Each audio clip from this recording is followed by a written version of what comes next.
श्री गणेशाय नमः, श्री कृष्णाय नमः, श्री सरस्वत्यै नमः। देखिए, आज आपको श्रीमद् भागवत महापुराण के 10वें स्कंद का 49वां अध्याय श्रवण कराता हूँ। आप प्रेम से मन लगाकर श्रवण कीजिए। 49 अक्रूर जी हस्तिनापुर में जाए, विषम दृष्टि लकी भ्रातृसुत फिरो धरो नहीं पाए। श्री सुखदेव जी बोले कि हे राजन, पुरुवंशी राजाओं के यश से शोभायमान हस्तिनापुर में जाकर अंबिका के पुत्र धृतराष्ट्र को अक्रूर जी ने देखा और भीष्म पितामह, विदुर, कुंती तथा सोमदत्त पुत्र सहित बालिक, द्रोणाचार्य, कृपाचार्य, कर्ण, दुर्योधन, अश्वत्थामा, पांचों पांडव और भीम और भी जो सूरद थे उन सबको देखा।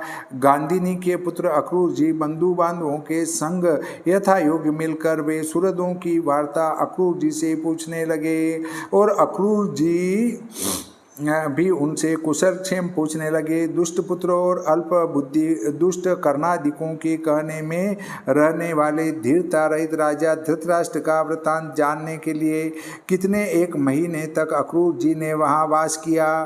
तेज अर्थात प्रभाव, ओजबल और अर्थात शस्त्र चलाने की निपुणता, वीर अर्थात शूरता, पांडवों में प्रजा का स्नेह, वीरता आदि जो अच्छे गुण हैं उन्हें न सहकर धृतराष्ट्र के पुत्रों की ओर जो कुछ आगे करने की इच्छा है उसे, और जो धृतराष्ट्र के पुत्रों ने विष देना आदि अन्याय किया था, सो संपूर्ण वृत्तांत विदुर जी ने अक्रूर जी से कह दी। कुंती भाई अक्रूर को आया सुन मिलकर और अपने जन्म स्थान का स्मरण करके नेत्रों से आंसू बहाती अक्रूर जी से बोली, हे सौम्य, मेरे माता पिता कभी मेरा स्मरण करते हैं और मेरे भाई बहन, भतीजे, कुल, स्त्री, सखी यह सब कभी मेरी सुध करते हैं। शरणागतों का पालक, भक्तों का हितकारी, भाई के पुत्र श्री कृष्ण कभी अपनी फूफी के पुत्रों की भी सुध करते हैं। कमल के समान नेत्र वाले बलराम जी भी कभी हमारा स्मरण याद करते हैं। एक शंका होती है यहाँ। बड़े आश्चर्य की बात है कि वसुदेव जी बंदी गृह से छूट गए और अनेक प्रकार के मंगल वसुदेव जी के घर हुए तो भी कुंती को न बुलाया। लोक शास्त्र की रीति है, बहन अथवा लड़की को माता पिता भाई अपने घर वर्ष 2 वर्ष में बुलाते रहते हैं, परंतु अपने घर उत्सव में अथवा उसके दुख में तो अवश्य ही बुलाते हैं या आप जाकर ले आते हैं, क्योंकि पिता के घर आने से बेटी का चित्त सावधान हो जाता है। फिर वसुदेव जी के घर उत्सव भी हुआ और बंदी से भी छूटे। फिर वसुदेव जी ने कुंती को अपने घर क्यों नहीं बुलाया, इसका क्या कारण है? उत्तर है कि कुंती 7 द्वीप के राजा पांडु की स्त्री थी और पति के वियोग से महादुखी थी, तो भी कुंती को वसुदेव जी अपने घर ले आने को समर्थ न हुए, क्योंकि वसुदेव जी दीन और द्रव्यहीन थे और वह कुंती दुखी भी थी, तो भी 7 द्वीप के नरेश की रानी थी। इसलिए वसुदेव कुंती को अपने घर न लाए, क्योंकि हजारों तो दासी उसके संग आती और सेना का तो ठिकाना ही क्या था। फिर कुंती को अपने घर रखने की वासुदेव जी की सामर्थ्य ही क्या है। मैं तो जैसे व्याघ्रों के बीच में हरिणें गिर जाती हैं, इसी प्रकार वीरियों के बीच में गिरकर सोच करती हूँ, सो क्या मुझे और पिताहीन मेरे बालकों को श्री कृष्ण तुम्हारे वचनों से समझावेंगे। हे कृष्ण, हे कृष्ण, हे महायोगिन, हे विश्व के आत्मा, हे सबके अंतर्यामी, हे विश्व के पालन करता, हे गोविंद, बालकों के सहित दुखित होकर मैं तुम्हारी शरण आई हूँ, सो मेरी रक्षा करो। मृत्यु रूपी संसार के भयभीत मनुष्यों के ईश्वर तुम हो और मोक्ष के देने वाले तुम्हारे चरण कमल के बिना मुझे और कोई शरण देने वाला नहीं दिखता। शुद्ध अर्थात धर्मात्मा ब्रह्म अपरिचिन्न अर्थात ढकने में नहीं आवे।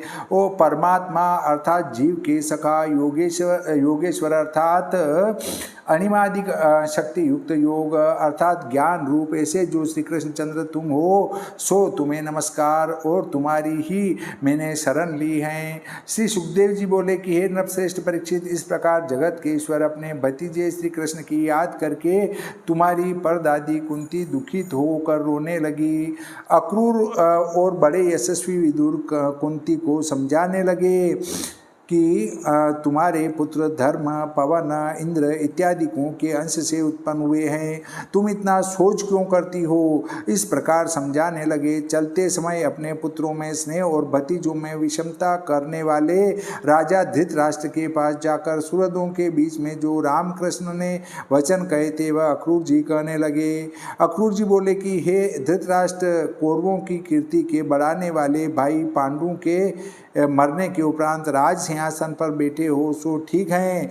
बहुत उत्तम राज्य करो, धर्म से प्रति का पालन करो, क्योंकि अपनी प्रजा को सुखपूर्वक आनंद रखोगे, अपने बांधों में सम्मान दृष्टि रखोगे तो तुम्हारा कल्याण और जगत में यश होगा।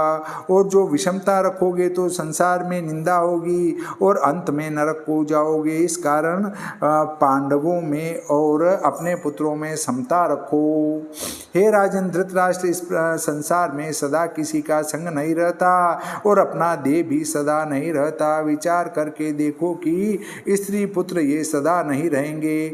जीव अकेला ही जन्म लेता है और अकेला ही मृत्यु को प्राप्त होता है। अकेला ही पुण्य के फल सुख को भोगता है और अकेला ही पाप का फल दुख भोग करता है। अज्ञानी पुरुषों ने जो पाप करके धन संचय किया है उसे स्त्री पुरुष भाई बंधु होकर लेते हैं। जैसे जल की रहने वाली मछलियों का जीवन जल है और जब उसको उसके पुत्र पी लेते हैं तब उसे कष्ट होता है। पाप करने वाला पुरुष नरक में जाता है और जिन्हें अपना समझ अधर्म से पोषण करता है वह प्राण धन और पुत्रादिक उस पोषण करने वाले मूर्ख पुरुष को भोग का सुख प्राप्त न हुआ हो तब उसे पहले ही त्याग देते हैं। जब स्त्री पुरुष आदि इसको त्याग देते हैं तब यह सच्चे स्वार्थ को न जानकर और प्रयोजन नष्ट होने से निज धर्म से विमुख हो सबके पाप को अपने सिर पर धर वहीं पूर्ण नरक में गिरता है। इस कारण हे समर्थ राजा धृतराष्ट्र, जैसे स्वप्न और बाजीगर की माया तथा मन का विचार यह सब तुमको मिथ्याभूत दिखाई देता है, उसी प्रकार इस संसार को मिथ्याभूत समझ आप भी अपने मन को रोककर समता रखो और शांत हो जाओ। तब राजा धृतराष्ट्र बोले कि हे अक्रूर, यह जो तुमने कल्याणकारक श्रेष्ठ वचन कहे उनको श्रवण करते करते मेरा मन तृप्त नहीं हुआ।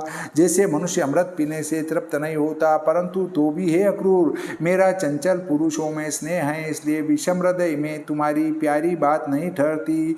जैसे स्फटिक मणि के सुदामा पर्वत पर बिजली चमक कर स्थिर नहीं रहती, भगवान की इच्छा का कौन पुरुष खंडन कर सकता है, अर्थात उनकी इच्छा के प्रतिकूल कुछ नहीं होता, सब उनकी इच्छानुसार ही होता है।